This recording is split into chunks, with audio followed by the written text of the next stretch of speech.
Okay guys, let's see if we can get in there. I don't know if you'll be able to see me or not, or hear me, but hey, that looks alright. You know what? We'll go left here. Sunday for, what are we? Monday. We're taking Brian's car for a quick drive. I'll put the Weber on. You might be able to hear it. It's lots better. 318. Exhaust, extractors, 45 side draft. Now, the funny part about this whole conversion is I de-ECU'd this car. Take this off. Now, when I de-ECU'd it, I've left all the fuel system and I've left the ignition system. So being a 318 Series 1, it was really easy. Now, it still needs a better tune. It's very good. Its transitional is reasonably good. It's probably a tad on the rich side, which it'll be fine. Worst case scenario, it suits a plug. Now, it's good. I'm pretty happy. It's tractable at 2.5, 3,000 RPM. It's got a bit there. You can get up it. It does everything it's supposed to do. Now, what made it so funny was I kept all the wires out for the relays for the fuel system, so I could charge it up with a switch. And then I have used the full EFI fuel system and run and carby to EFI reg. Well, it's an EFI to carby reg. Now, what that does is the EFI to carby reg converts EFI fuel pressure to carburetor. Now, we've got about 5 psi at Weber, which is probably your limitations. Oh, it sounds so good. It's got a little bit of a throat to it. Now, it's converting EFI, so it's got a full flow fuel system, so it's a return system, which is actually beneficial to the Weber setup, for the simple fact, most of the time when you run a Weber setup and run a car to pump, it's quite noisy. This has got both its pumps still, so this car can have a single pump conversion done and have an in-tank. The EFI setups are just, they're simple. And the best part is, if you get a bit of aeration in the fuel system, it will push to the reg, and it will push past the reg because it's constantly flowing fuel. So it's also not overheating fuel. Now, at the moment, I've got it running at about 550, 600 RPM. I might put a little bit more RPM in it. We're just doing a quick drive, and hopefully you can kind of see something and hear it.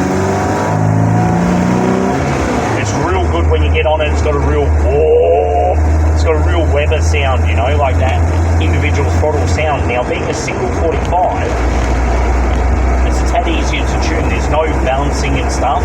There's not a lot of issues at all.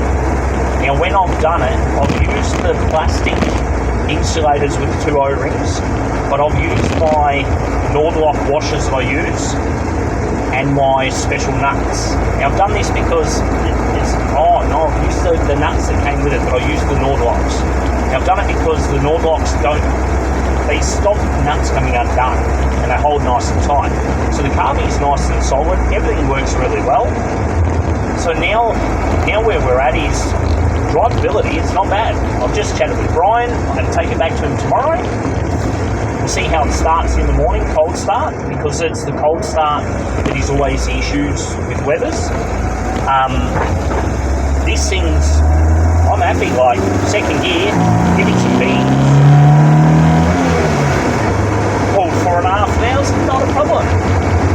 It'll go more than that, but it's a little 318. The new motor, it will probably never ever rev this thing over 4.5, 5 grand. Brian's he's a lovely guy. He's just after mid-range torque.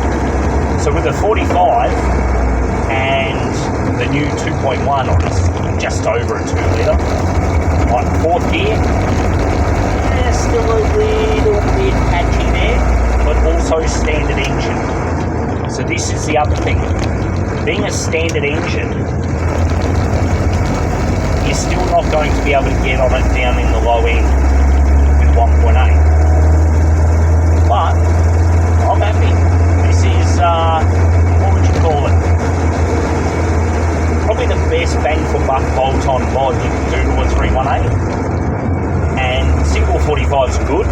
you could put a single 48 on it and it would slow your airspeed way too much.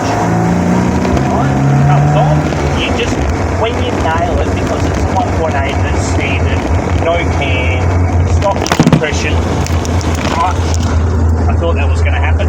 You find that that's your issue. Hold on. Let's pause this here and I'll pull over. Right. Sounds a little chatty. Typical M10. It's not bad. I will pop the bonnet and show you guys. Foot cramp. Ow. Ow. We will work that out in a sec. Right. She's a neat little car, this one. Right. You're not going to see bugger all. The weather's all in there. It's all really nice. Come up pretty good. So next step is, yeah.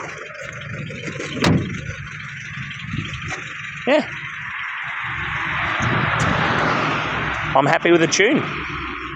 So 45mm, 318, it works. You could probably go down to a 34mm choke on a 318. 36 is fine.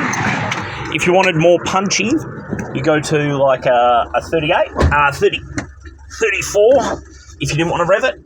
This one could probably go to a 38, not a problem, or even a 40. But yeah, they can deal with that once the new motor's built. Thanks, guys. As always, have a good night.